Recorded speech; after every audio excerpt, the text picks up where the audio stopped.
Order! Order! You are an incorrigible delinquent at times. Behave yourself, man!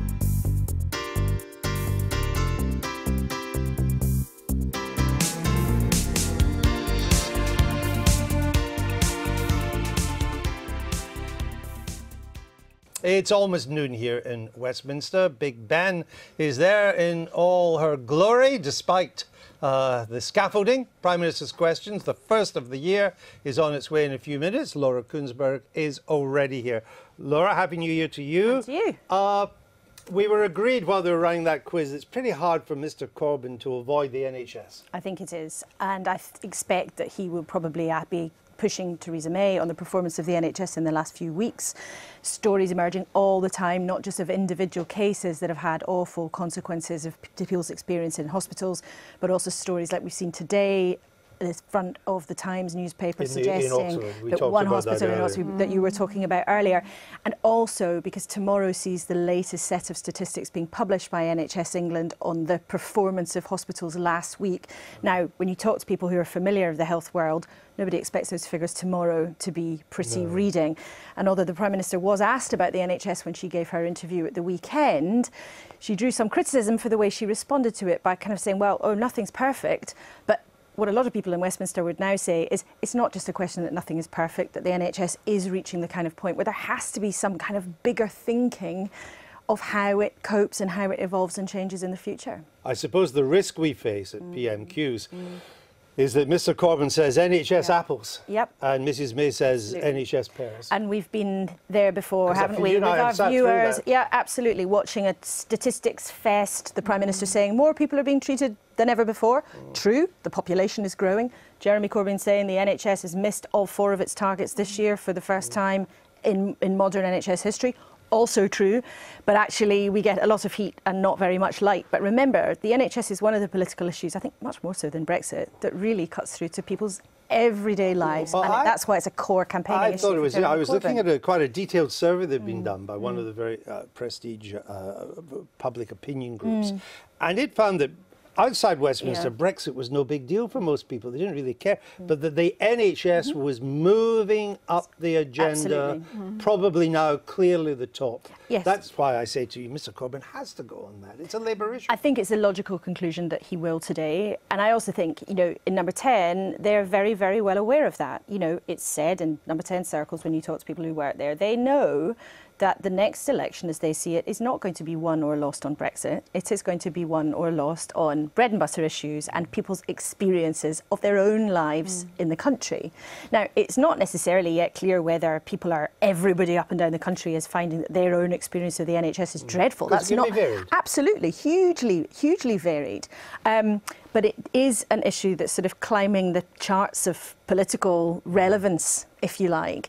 And I think we can therefore expect Jeremy Corbyn to go on that today. I mean, you never know. There have been plenty of occasions again in the studio where he's alighted on some other issue. But it is my sense, and particularly with Jeremy Hunt having fought to stay in his job and managed to expand his brief a little bit. Jeremy Hunt, the Health Secretary. I just wonder if somehow the politics of the NHS are going to become even more febrile and more sort of centre stage in the next few months in a way that we maybe haven't seen for a while. And we haven't yet seen any sign, just looking at the screen here, we're still not going to PMQs, of the government thinking we better draw a line under this and we better do something that moves it on in a substantial way.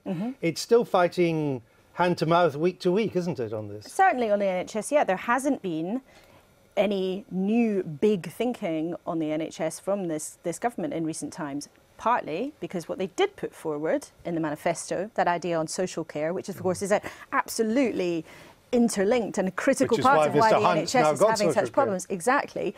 And, you know, that idea went up like a balloon and popped almost immediately. And since then, there's been very little coming forward. And, you know, sources have told me that Damien Green was sort of meant to be working on this social care green paper, but really not very much of the work had actually been undertaken yet.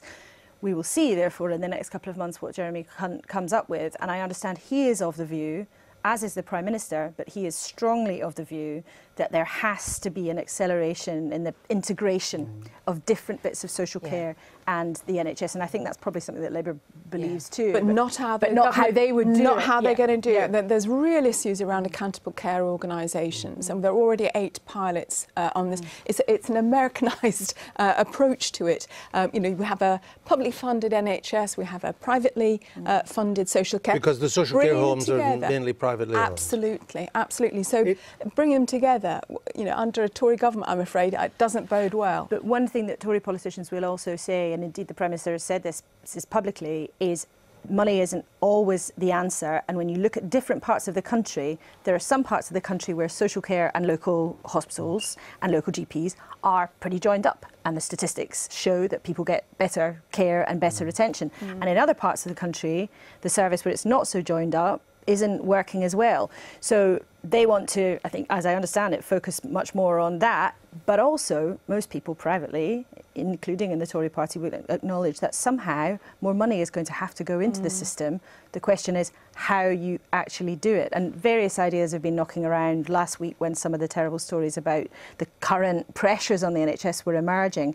We went back to some of the questions. Should there be a royal commission? It's an idea that now... Hypothecated tax always comes back, hypothecated tax, that's something. But you just wonder, yes, in a sense, we've been here before. This debate happens roughly once a year.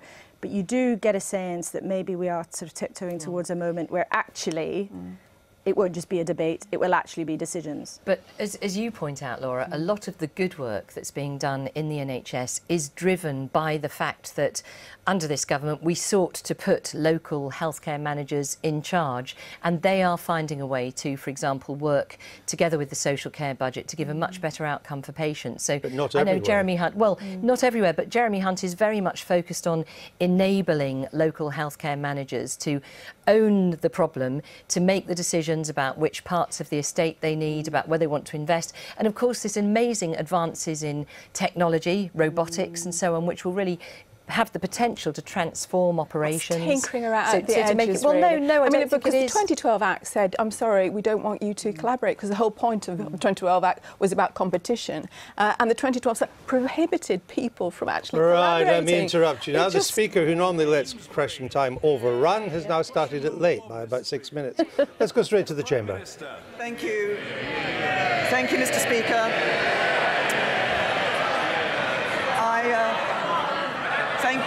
Thank you, Mr. Speaker, and I hope it's not too late to wish all members and staff in the House a very happy New Year.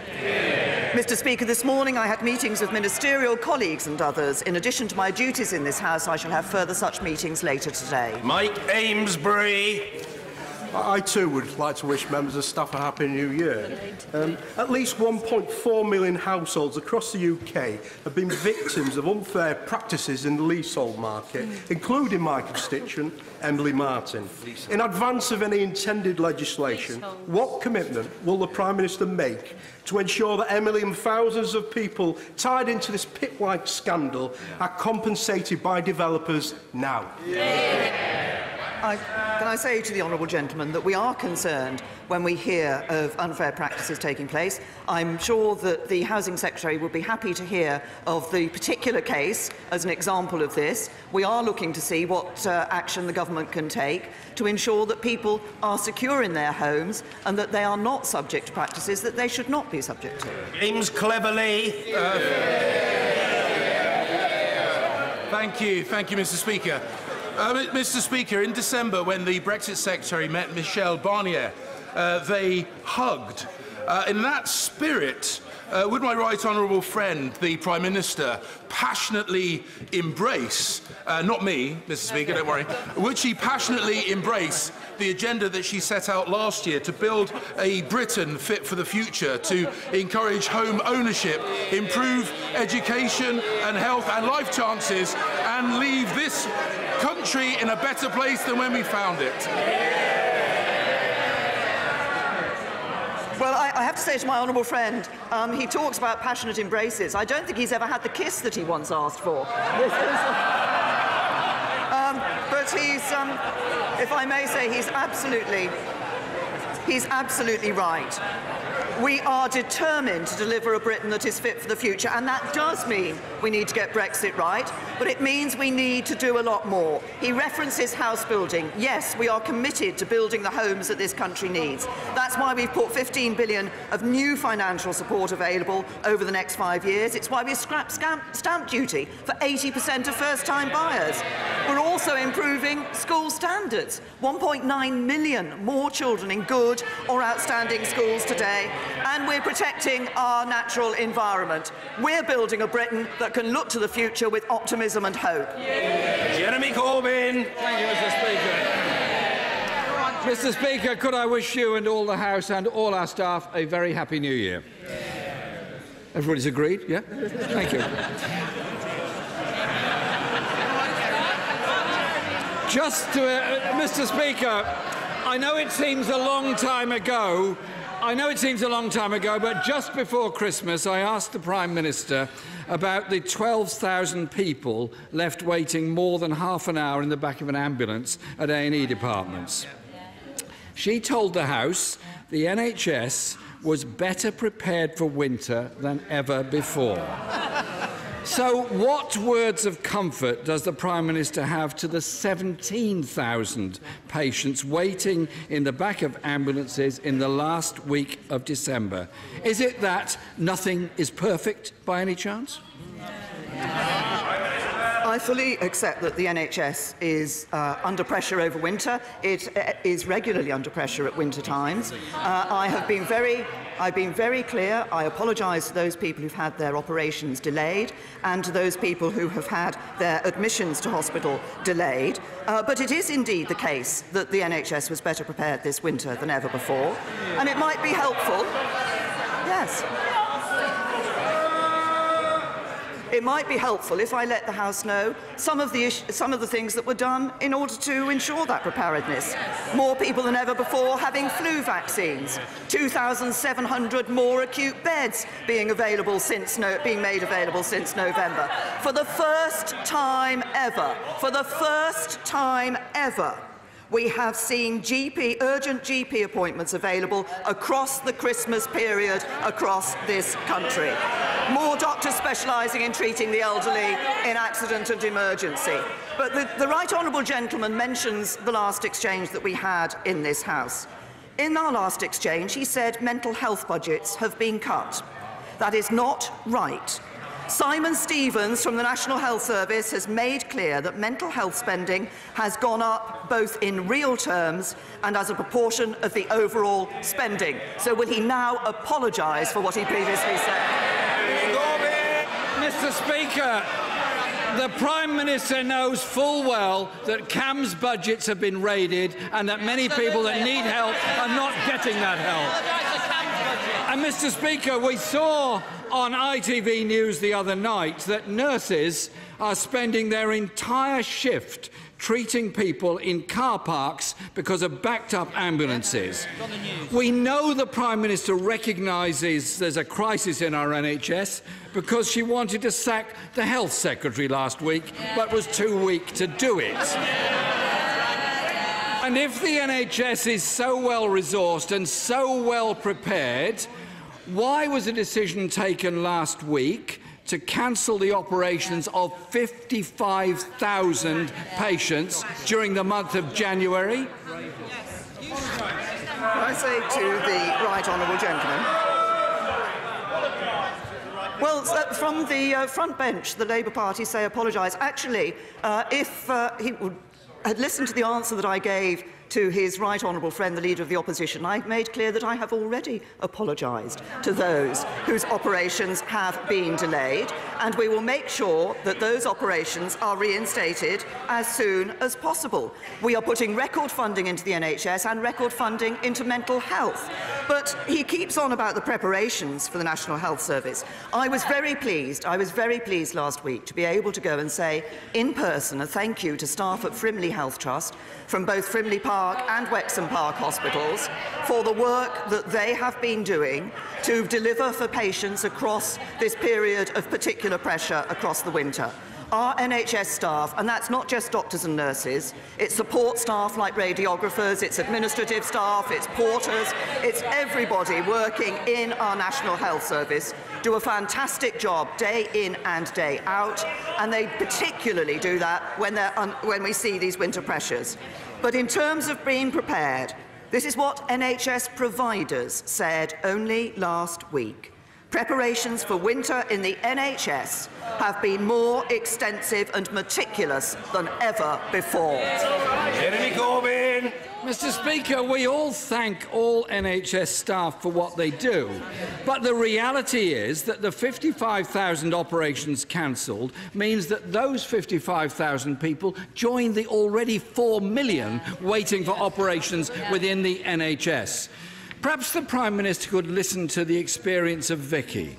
Her 82-year-old mother spent 13 hours on a trolley in a corridor. That was on top of the 3 hours between her first calling 999 and arriving at hospital. Vicky says, and I quote, "A volunteer first responder from Warwickshire Heart Service, whose day job is in the army, kept Mum safe until paramedics arrived.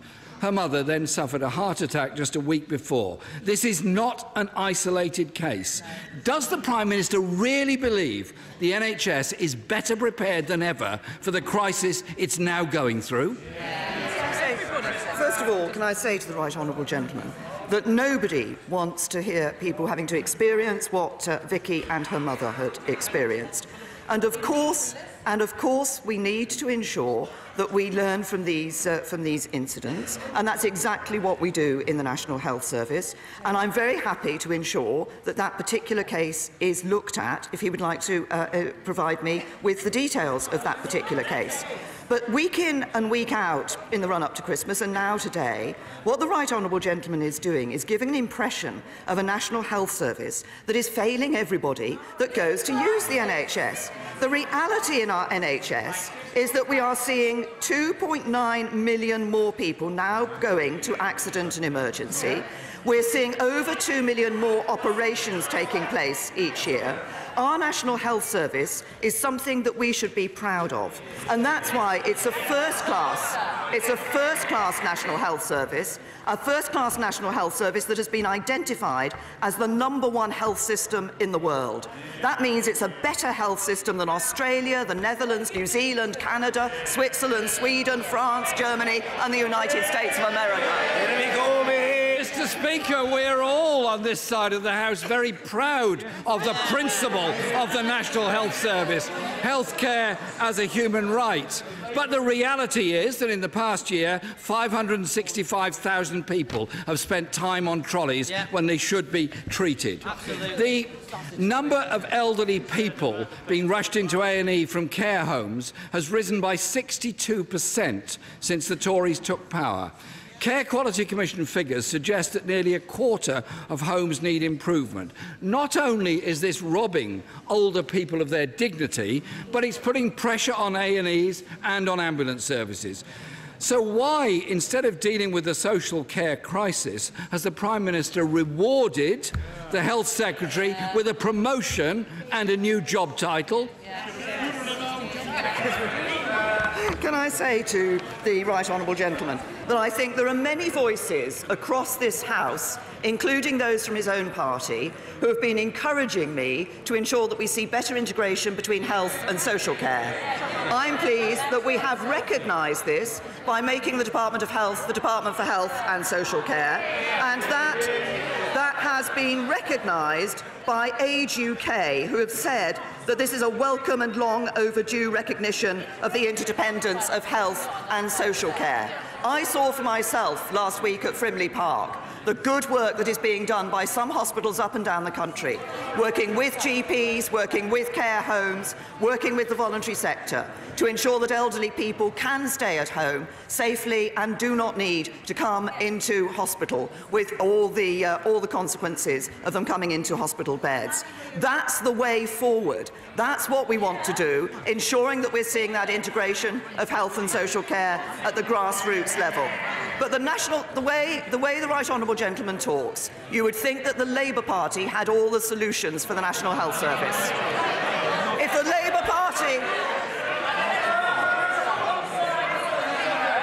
If the Labour Party have got all the answers, why is it that we see funding being cut, targets not being met in Wales, where the Labour Party is responsible?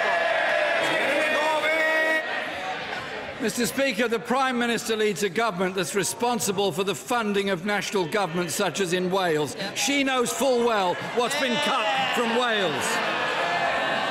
But she is, Mr. Speaker, directly responsible. She is, Mr. Speaker, directly responsible for the NHS in England.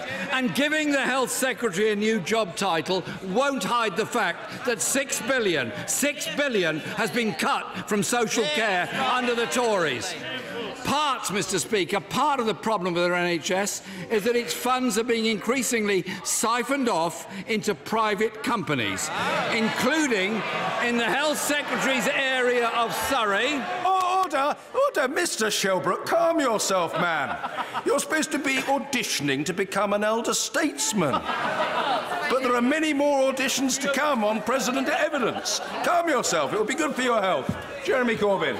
Mr. Speaker, even more money is being siphoned out of our NHS budgets into private health companies. Even in the Health Secretary's area of Surrey, a clinical commissioning group was forced to pay money to Virgin Care because it did not win a contract. Will the Prime Minister assure patients that in 2018 less NHS money intended for patient care will be feathering the nests of shareholders in private health companies? The Right Honourable Gentleman, first of all on Wales, this government has given more money to the Welsh Government. It is a decision of Labour in Wales to deprioritise funding for the National Health Service in Wales. And on the issue of the private sector and its role in the health service, under which government was it that private access and private use of private sector in the health service increased? No, it wasn't. No, I tell... Order. Let me order. I say to the Shadow Secretary of State for Health, he too is supposed to be auditioning for something.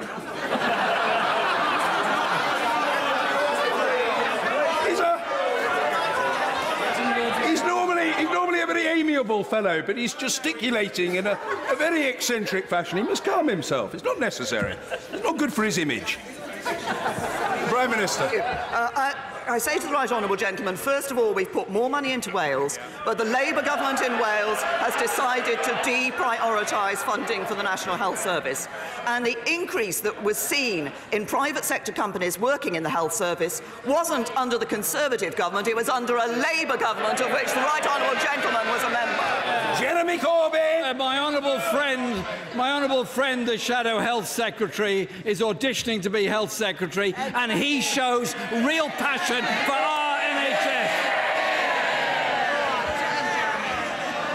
Mr. Speaker, under this government, Virgin Care got £200 million worth of contracts in the last year alone, 50% up on the year before.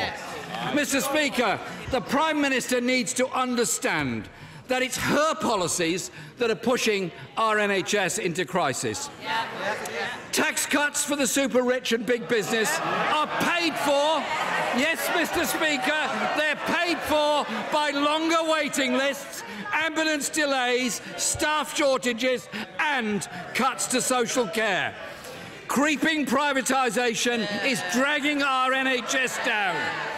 The Health Secretary, during his occupation of her office to keep his job, said he won't abandon the ship. Isn't that an admission that under his captaincy, the ship is indeed sinking?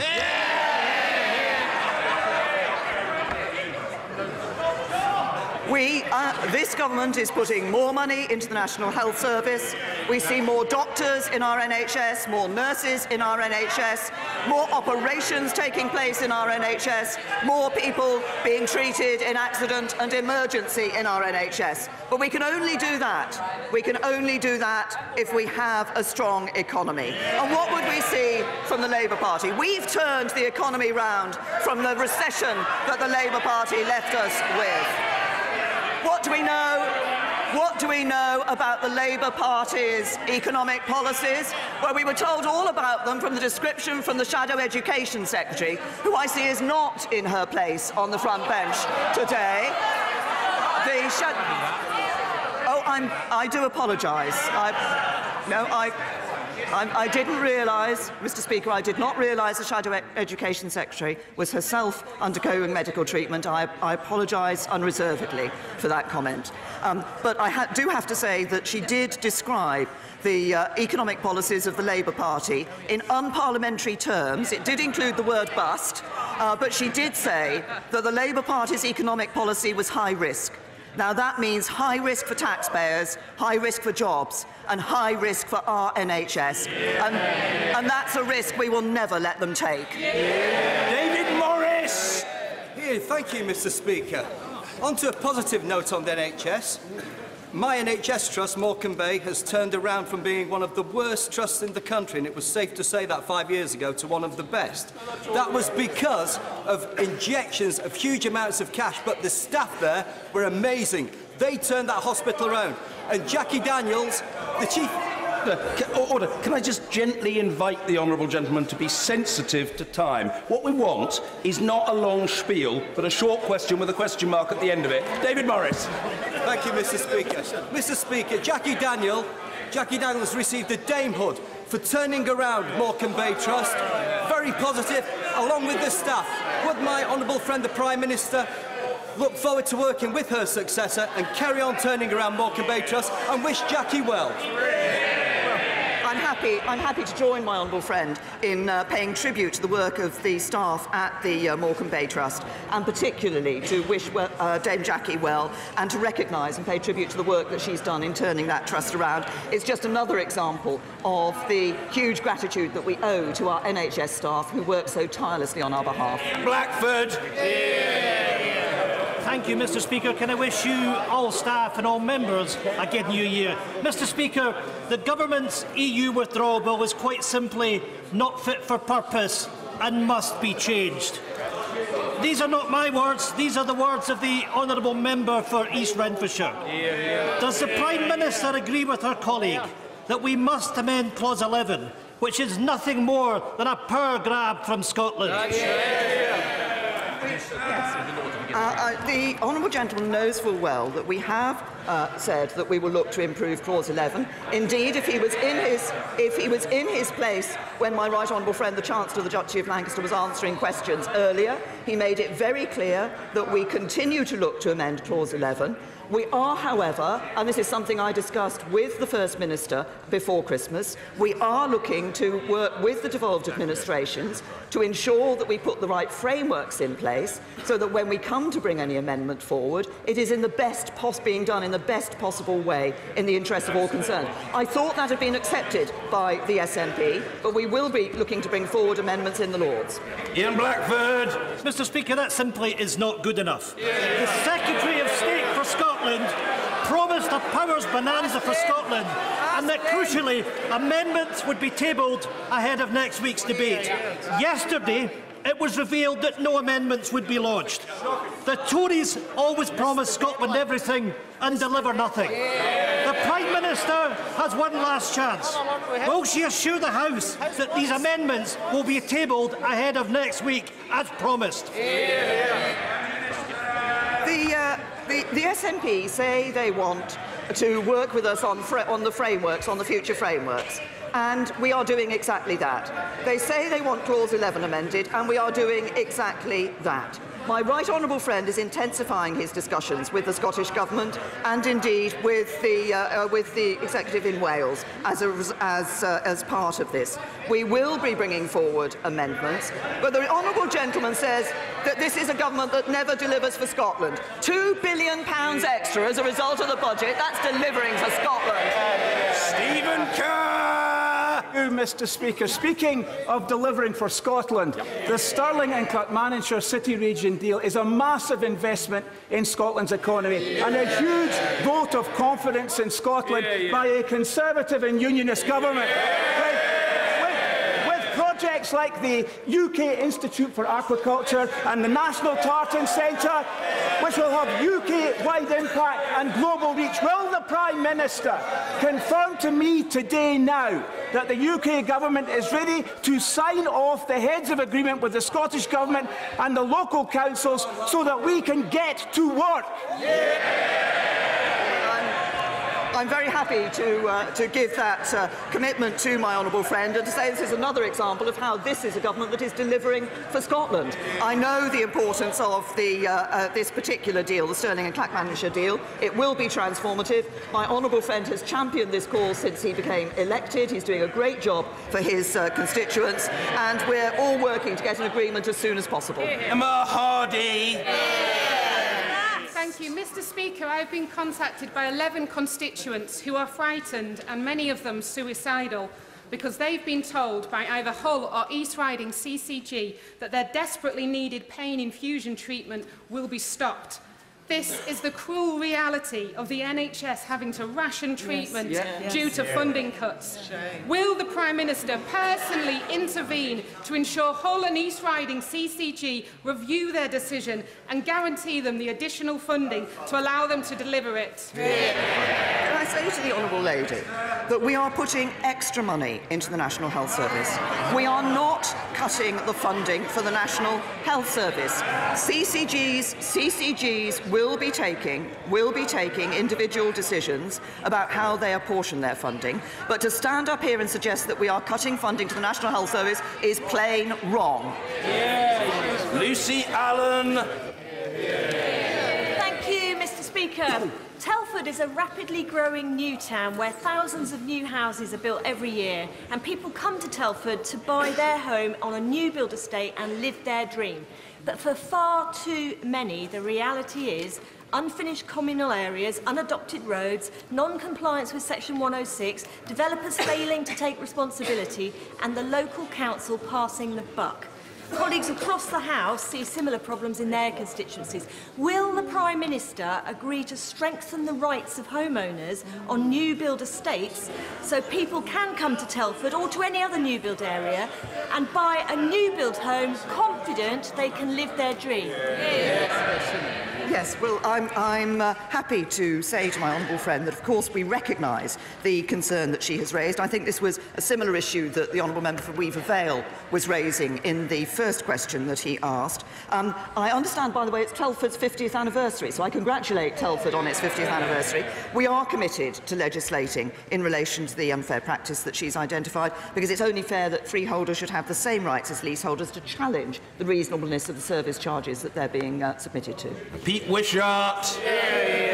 On a scale between 1 to 10, how does the Prime Minister think her Brexit is going, with 10 being all going perfectly, we know what we want to achieve and we know how to get it, and 1 being chaotic cluelessness? I know what I'd give the Prime Minister. What would she give herself? Can I say to the honourable gentleman that I think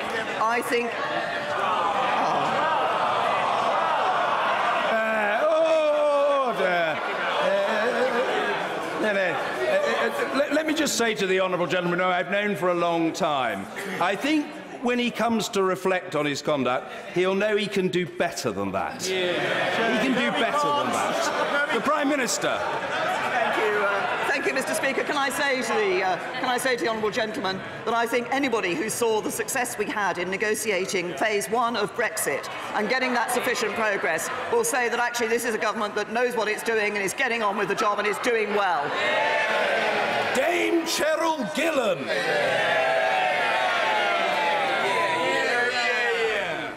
Environmentalists across the UK were absolutely delighted with the announcement of cooperation with the Woodland Trust to develop the new Northern Forest. But will the Prime Minister give assurances that plans to create new landscapes will not obscure the need to protect existing areas of outstanding natural beauty? And will she confirm her commitment to protect the Chilterns AONB as we pursue the government's economic and housing development plans? Can I say to my right honourable friend, first of all, I'd like to congratulate her on becoming a Dame in the recent years, Honours. That is a very, very well deserved. I can assure her that we are committed to maintaining the strongest protection for areas of outstanding natural beauty and other designated landscapes. And as regards the Chilterns AONB, I have to say to her, I do enjoy walking in the Chilterns myself. I recognise the value of that particular environment, and we are committed to protecting AONBs. Thelma Walker! Thank you, Mr. Speaker.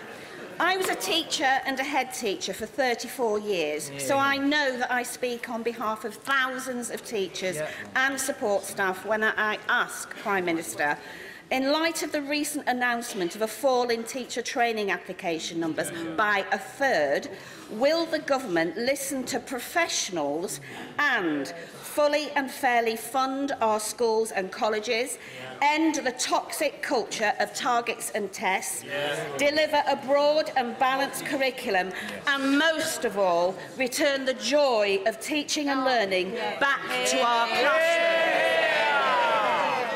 Can I say to the Honourable Lady that we are putting record sums of money into our schools. We are ensuring, but more than that, we're ensuring that we're seeing increasing standards in our schools. That's why today there are 1.9 million more children in good or outstanding schools than in 2010, and I hope she would welcome that. Evan Foster. Thank you, Mr. Speaker. The Prime Minister will be aware there is great potential in the South West to increase prosperity and productivity. Will she therefore confirm how her government will be backing the South West, in particular the need to invest in our vital road, rail and digital infrastructure? My honourable friend is absolutely right, and he's a great champion for the needs of the South West. And we do want to increase prosperity and productivity in the South West, and indeed right across the country, but we are taking some particular steps. We've obviously, across the country, we're committing significant sums of money in relation to infrastructure investment and road investment strategy, and we're committed to creating an expressway to the South West. This, I think, will be part of an important development, investing more than 400 million into the rail network in the area. And I'm pleased to say over 600,000 homes and businesses in the South West now have access to superfast broadband as a result of our superfast broadband programme. There's more we can do for the South West, and I look forward to working with my honourable friend in doing that. Luciana Berger. Mr. Speaker, the Health Secretary said that the government wanted to be the best in the world for cancer diagnosis, treatment and care. Today, according to a memo from the head of chemotherapy at Oxford Churchill Hospital, terminally ill cancer patients will have their chemotherapy cut because of a massive shortfall in specialist nurses. Will the Prime Minister apologise to cancer patients and their families for this appalling situation? I say to the Honourable Lady that the Trust has made clear there are absolutely no plans to delay the start of chemotherapy treatment or reduce the number of cycles of treatment given to cancer patients. But what Simon Stevens has said is happening in the NHS in relation to this is, over the past 3 years, highest cancer survival rates ever. Latest survival figures show an estimated more than 7,000 more people surviving cancer after successful NHS cancer treatment compared to 3 years prior. And we do see 3,200 more diagnostic and therapeutic radiographers than in May 2010. So we will continue to look at this, but we're continuing to put the funding in that is enabling us to improve our treatment for cancer patients. Dr. Andrew Murison. Mr. Speaker, with record funding, our NHS is doing more than ever. But when the UK is in the bottom third of countries for heart attack deaths, when we have significantly worse survival for stroke than France and Germany, and when our closest match for cancer survival is Chile and Poland, is it not time to act on calls from across this House and backed this week by the Centre for Policy Studies to establish a Royal Commission on health and social care in this, the 70th anniversary year of our most cherished national institution? Well, my honourable friend is right that we need to continue to look at the National Health Service and ensure that we are continuing to improve the performance in a variety of areas. The Independent Commonwealth Fund has been clear that the National Health Service is the best healthcare system in the world, that it is better than systems such as those in Germany and France and the list of other countries that I quoted earlier. But of course, we need to look at what more we can do. That's why we're putting more funding in. That's why we're looking at the better integration of health and social care care on the ground. It's about making sure we're making a change now and doing that integration now, because that's when it's going to make a difference to people. Graham Morris. Thank you, Mr. Speaker. That the Prime Minister said that she'd reshuffled her ministers so they look more like the country they seek to represent. I'm not quite sure about that, but in that spirit, will she acknowledge the massive problems we have with the private rented sector, with absentee private landlords? And will she commit to come to visit Easington to gain her own appreciation of the scale of the problems facing many working-class communities? And in the spirit of goodwill, will she support and give free passage to the bill on homes fit for habitation being promoted by my honourable friend, the member for Westminster North? Well, can I say to the honourable gentleman, I have many fond memories of the time I spent in the North East when I was a candidate up in the North East, working with those. But we do need to ensure that we have a good private rented sector in this country. I have to say to him, though, that the one set of policies which would damage the private rented sector are the policies put forward by his Leader of the Opposition. Bill Grant. Thank you, Mr. Speaker. I was delighted to hear the Environment Secretary last week confirm this government's commitment to supporting farmers after we leave the European Union. Can my right honourable friend assure me that when designing a future system, the unique needs of Scottish farmers and indeed crofters will be taken into account in any such new system? Thank you. Well, my honourable friend is right that, of course, as we leave the European Union, we'll be able to put in place our own policy of support for farmers. We want that to be a policy that recognises the particular needs of farmers across all parts of the United Kingdom, and, of course, that will include the particular needs of farmers in Scotland. Gerald Jones. Thank you, Mr. Speaker. My constituency office and local Citizens Advice Bureau are receiving ever-increasing complaints about PIP claims. Assessments are being refused, and currently 65% of claims are overturned on appeal at tribunal. Growing number of appeals means that tribunals are taking longer, anything between 4 and 7 months. Can I ask the Prime Minister if she agrees that the PIP assessment process is fundamentally flawed, and what action she can take to avoid unnecessary expense of court and, more importantly, the undue stress and hardship being caused to my constituents and those across the country?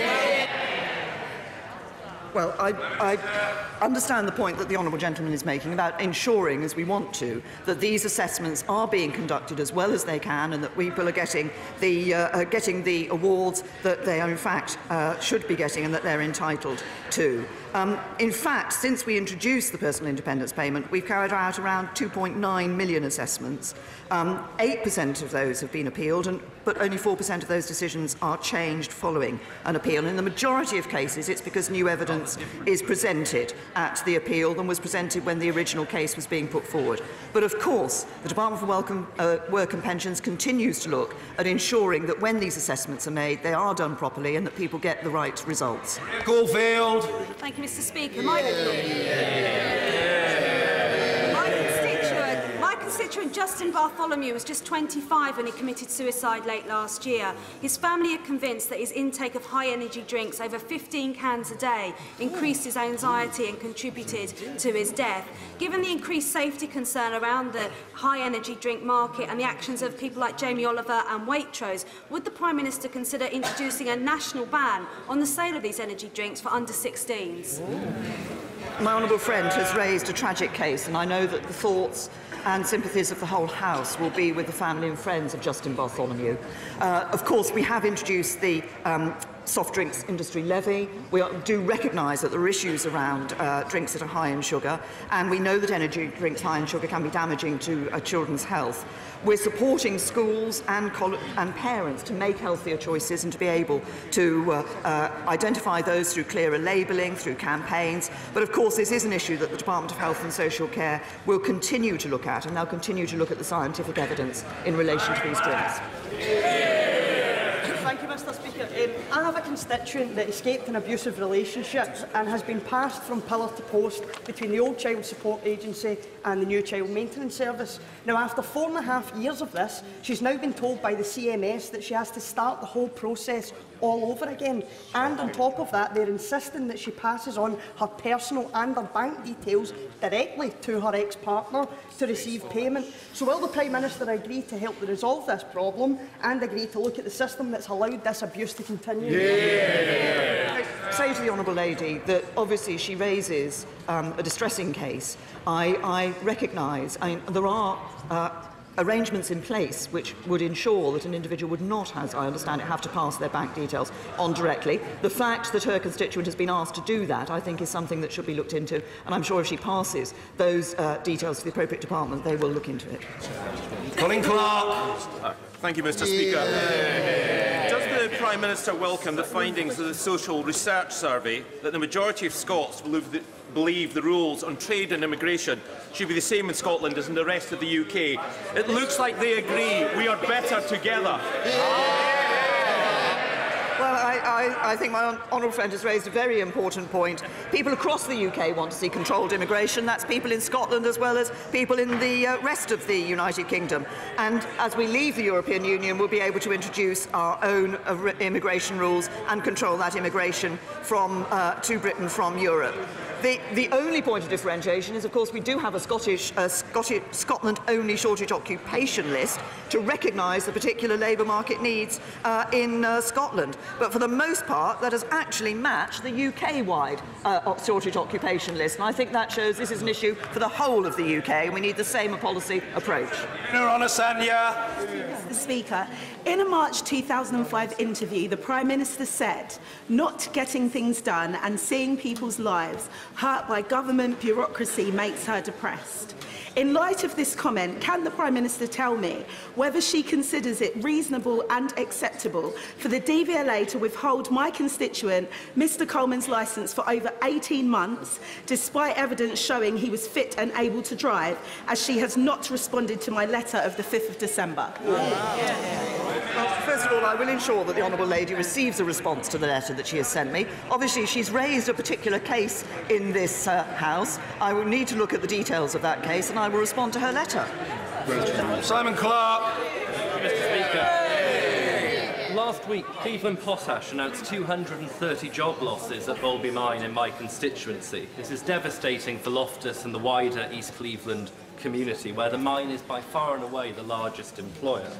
Tees Valley Mayor Ben Houchin, the Honourable Member for Redcar and myself were all agreed it would be incredibly helpful if some of the funds remaining from the 2015 SSI rescue package could be repurposed to support people leaving Bolby. Will the Prime Minister agree to look into this with the Business Secretary, and will she commit that government agencies will do everything they can to support people affected by this dreadful news? Well, obviously, my honourable friend is right to raise this case. It's obviously a worrying time for the workers that are affected by the announcement from Cleveland Potash. And I can say to him that we will be helping people to find other work and supporting those affected through the DWP's Rapid Response Service. We will also coordinate with the Tees Valley Combined Authority to ensure that we're working together to get the best possible support available to make that sure that support is aligned. But the Department for Business, Energy and Industrial Strategy will look at the situation and will look at the specific issue that he has raised. Paul McDonough. Thank you, Mr. Speaker. Ava's been a foster carer for years. When her privately rented home failed the electrical certificate needed to continue fostering, her landlord evicted her because he didn't want to do the repairs. So now Ava and the kids are living in council temporary accommodation in a converted warehouse in the middle of a working industrial estate in Mitcham. And the same council who placed her there are going to withdraw her right to foster because her accommodation isn't good enough. Can the Prime Minister tell Ava, kids in care who need foster carers, and the overworked British taxpayer how this makes sense? Yes. I have to say, as the Honourable Lady has set it out, it doesn't appear to make sense that we will be, as a result of what has happened, losing somebody who has been a foster carer. And I'd like to pay tribute to the work that her constituent has done in foster caring. We owe a tremendous debt of gratitude to those who care for people as foster parents. And I'm sure that as she's raised this in the House, I'm sure the local council will want to look at this again. Finally, Richard Grosvenor Plunkett Ernley Earl Drax. Thank you very much, Mr. Speaker. While most of us were celebrating over New Year's Eve, Mr. Speaker, the crews of the pool-based tug Kingston and the Swanage and Weymouth lifeboats were battling mountainous seas and 70-mile-an-hour winds off the coast of Dorset to prevent a cargo ship from being blown onto the rocks. Thanks to the skill of the tug's crew, and the tow was fixed and a disaster prevented. Will my right honourable friend join me in praising the professionalism, courage, determination of all those involved, not least the volunteers of the RNLI? I'm very happy to do that, to praise all those who are involved in averting a disaster, both the tug crew and those involved in the RNLI. Indeed, I'd like to go further. Those volunteers in the RNLI do a fantastic job around our coastlines day in and day out, and we owe them a huge debt of gratitude. Thank you. Order. Well, I'm quite shocked. Prime Minister's questions has finished, and it's not yet 1 o'clock, so 12 minutes to. There we go. Well, we were right. Jeremy Corbyn went on the NHS and talked about all the problems that were being caused this winter. Mrs May shot back with different figures as we predicted, saying 2.9 million more people were going to A&E. Mr Corbyn pointing out 4 million people waiting for operations in the NHS. A former colleague now with the Financial Times, he's probably summed it up best. This is his summary of PMQs. Corbyn, Tories aren't spending enough on NHS. May, but Wales.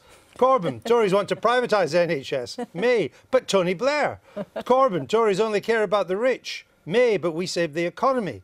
Corbyn, we love the NHS. May, but we love the NHS more. And that just kind of sums up where we were. Now, the Shadow Chancellor's office has been in touch with us, John McDonnell, saying, because I'd said earlier he'd been talking about calling for the lynching of Esther McVey, who is now Tory back in the government. His office wants to make it clear that he was simply repeating what someone had said. He wasn't calling for her himself. Here's the exact quote. I was up in Liverpool a fortnight ago. This is some time back, but I was up in Liverpool a fortnight ago where one of our union organisers launched the Sack Esther McVey Day on her birthday. I spoke at a packed public meeting. There was a whole group in the audience that completely kicked off, quite critical of this whole concept, meaning of sacking her, because they're arguing, why are we sacking her? Why aren't we lynching the bee? I thought it said bitch, but there are too many asterisks, so it's worse than that. And that was the quote that Mr MacDonald quoted. So there we go. I didn't think you. I think right, that's important to say. Well, I'll tell you, why don't we leave it there for the moment? Okay. We're happy to clarify that. And I think the whole quote, there we've given the whole quote, people can make up their minds if it was even appropriate to re-quote that or not. Now, let's discuss Prime Minister's questions with the Leader of the House of Commons, Andrea Leadsom, Shadow Work and Pension Secretary Debbie Abrahams, Laura Kunzenberg, the BBC's political editor, is here too. Now, they went on the NHS. It's an issue of huge potence, but it also seems to be an issue in which there's never, in the political debate, there's not that much progress being made. Not right now, or not necessarily from either of the main party leaders. They seem sort of stuck in the same record, just as that tweet was suggesting. You know, we could have probably scripted those exchanges probably before they took place, really.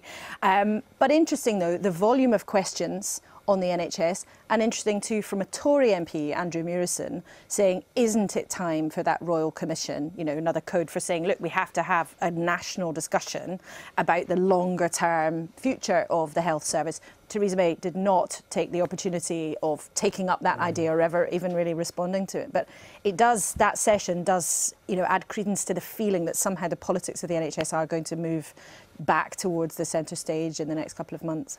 If 4 million people are waiting for operations, as Mr Corbyn said, that's a system that isn't working, isn't it?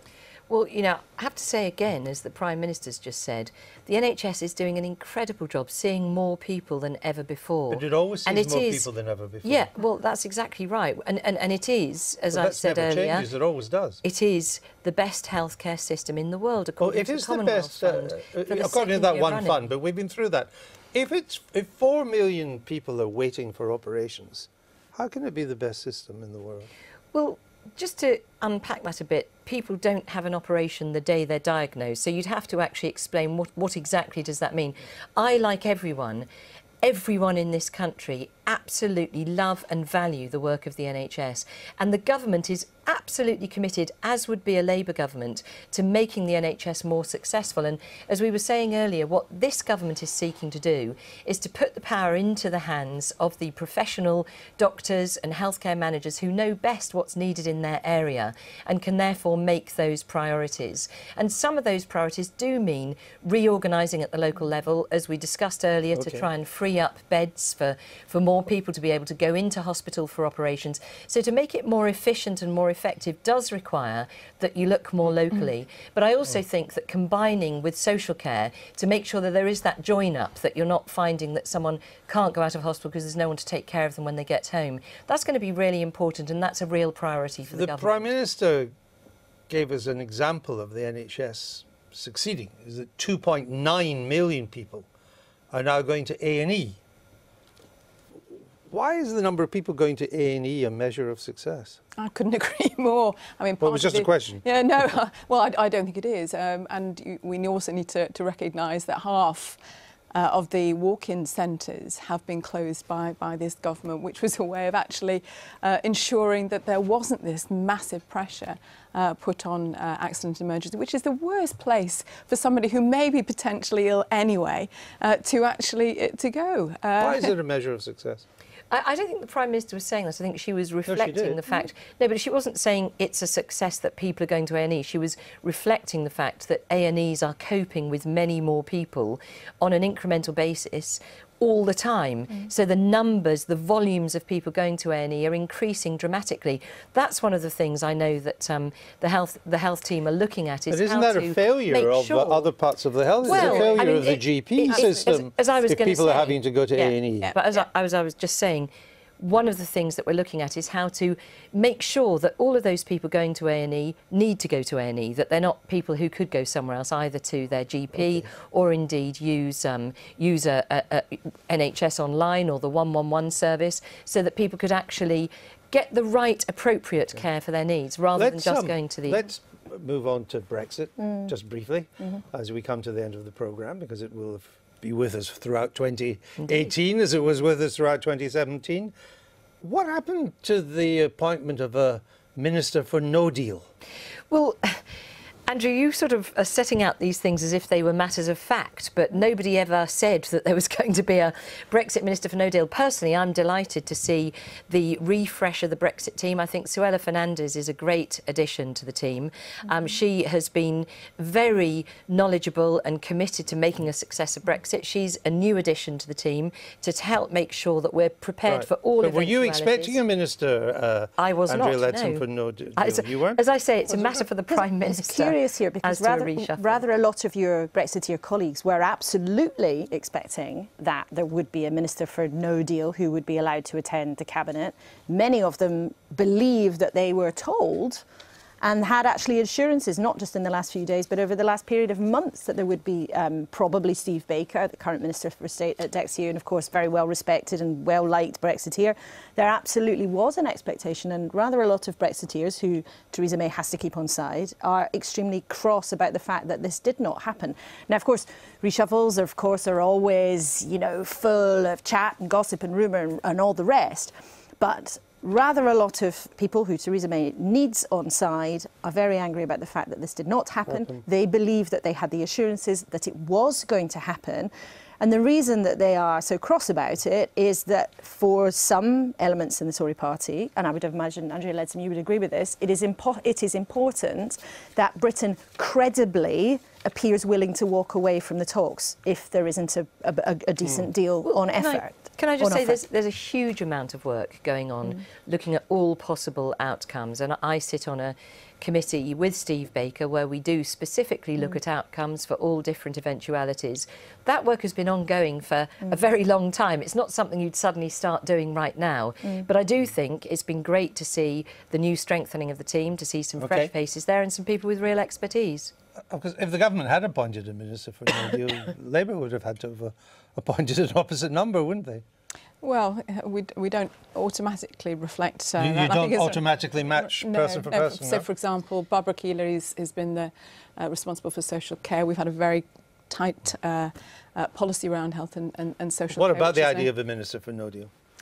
Well, I think probably one of the things that needs to be done is to tighten up on the impact assessments that were published. What impact assessments? Exactly. But Exactly. they do. They're just called something else. An impact assessment by any other name. But it's absolutely. I haven't actually seen them, but I know colleagues that have taken the job to go and been absolutely staggered by the lack of information in them. And you know, at this stage around the negotiations, it's a real worry. The idea of having the minister attending cabinet was to give it political prominence and to have that voice around the cabinet table. So Steve Baker, whose job it was expected to be, already has responsibility for that scenario planning, as you suggest, Andrea Leadsom. But the point was a political signal of having it round the cabinet table, and Brett's tears are crossed that it hasn't happened. Well, a lot of it's posturing in the middle Surely of negotiations. not. You see Brussels now writing to companies saying you need to prepare for no The deal. Chancellor and David Davis going to Germany this afternoon. Writing in German newspapers. There we go. We've only got another year or so of this to go. That's all, folks.